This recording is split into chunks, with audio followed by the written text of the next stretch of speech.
Šefe, dnes, aby si mohol zahrať nejakú hru, musíš zaplatiť už aj 90 €. 90 € za digitálny obsah?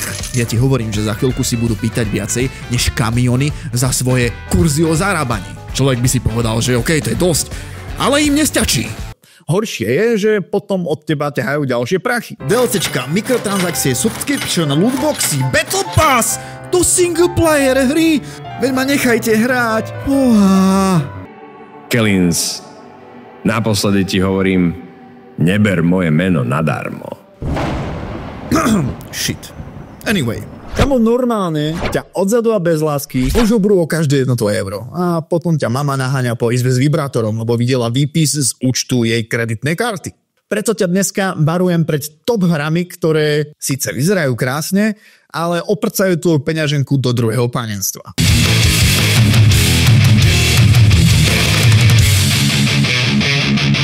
Assassin's Creed Valhalla.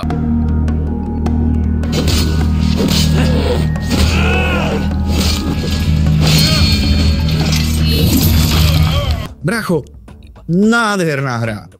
Vikingovia, Anglicko, kresťanskí diktátori, rajdy na ich dedinky. Jednoducho to je brutálna hra pre každého milovníka boardroomy a vikingov. No a potom zistíš, že hra má ako si nejako málo obsahu. Ale neboj sa, všetko bude vyriešené, lebo príde Ujo Ubisoft a povie, bracho, ty chceš legendárnu sekeru, ty chceš toho nádherného ohnivého koňa? Zaplať more, zaplať tie love, zaplať. Daj mi 20 €. Dášem ti love more. No a ty mu tie love dáš, lebo si cicina, vieš.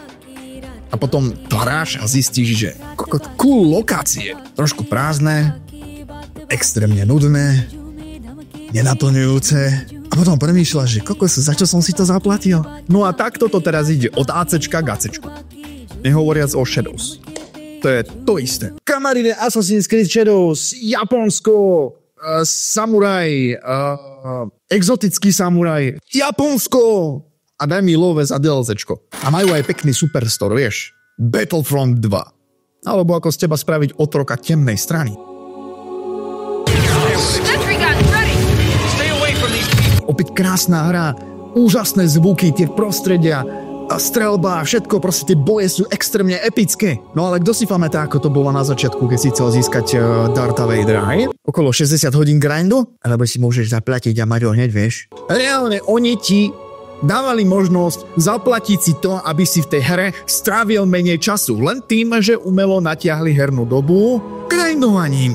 Našťastie herná komunita ich svojím hnevom donútila, aby tieto veci opravili. Ale už bolo neskoro, hej? Spúšť bola napáchaná a tú hru si navždy budeme takýmto spôsobom pamätať. Niečo podobné spravili aj v Shadow of Mordor, ale tým som to odpustil, lebo tá hra bola...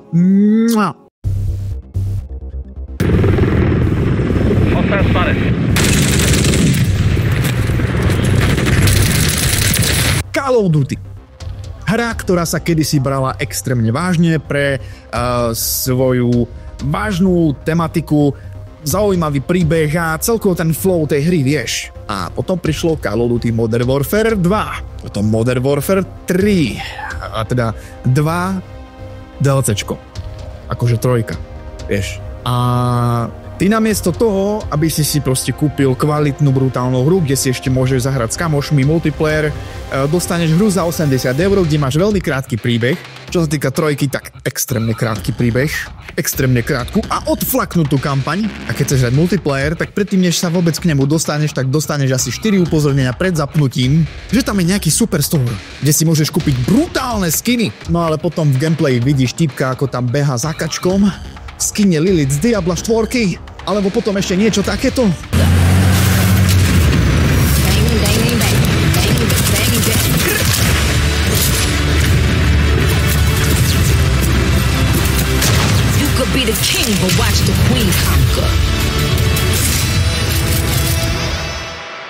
Dobre. No veď dobre, sú to vaše peniaze, teda peniaze vašich mám. Ale nejdete mi do riti. Genshin Impact.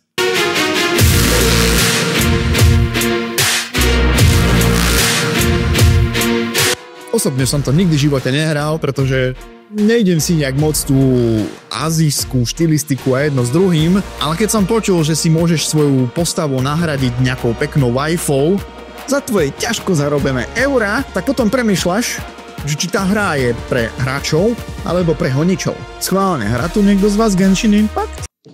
A teraz ideme na bombu. Bratu, máš telefon? Ak nie, tak vypadni. Neviem sa s tebou baviť, pretože Diablo Immortal.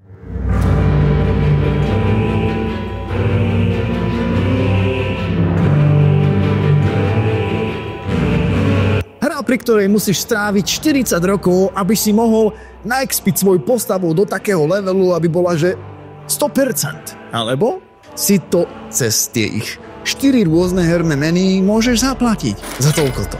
Diablo Immortal je naozaj veľmi pekné pokračovanie, ktoré je plné pečov a prídavkov a rôzne chápeš, aby to obohatilo tvoju hru, čo je úplne že brutálne v poriadku. Hej, dajú tam DLCčko s nejakým upírom, nové 4 meny a všetko si musíš zaplatiť, aby si to mal, vieš. A potom samozrejme príde tá vec, že zistíš, že aby si dostal svoju postavu na top tier level, musíš v tej hre stráviť 40 rokov. Takže na dôchodku možno bude, že fakt, že brutálny týpek, pokiaľ tam stráviš dostatočne veľa času. Alebo si to môžeš zaplatiť. Veľmi jednoduché. Teda ani to zaplatenie si není také úplne jednoduché, pretože tam máš strašne veľa herných mien, ktoré musíš mať na to, aby si zaplatil za to, aby si bol, že brutálne, že super. V mobilnej hre sa oplatí. Takže bratu, ak chceš mať na nájom, prosím ťa, drž sa od týchto hier čo najďalej, alebo aspoň snaž sa ignorovať ten ich superstore a rôzne tieto mikrotransakčné veci, ktoré z tvojho života narobia úplne hovno a z tvojej peňaženky a po druhýkrát padnú. A možno aj z tvojej riti. Takže toto bolo top 5 hier, ktoré vyciciavajú tvoju peňaženku tak rýchlo, že ani tvoje konto na to nestíne zareagovať a dostane lagy. A ak ty náhodou poznáš ešte väčších upírov tvojich peňaženok, tak určite napíš do komentára a rád sa nad tým trošku rozhorčíme spoločne, vieš, tak medzi sebou. A pre ďalšie podobné videá nechaj like, odber a rôzne podobné srandy. Ja som John Kelinza, na tomto channeli budem riešiť takéto sračky. Nazdar!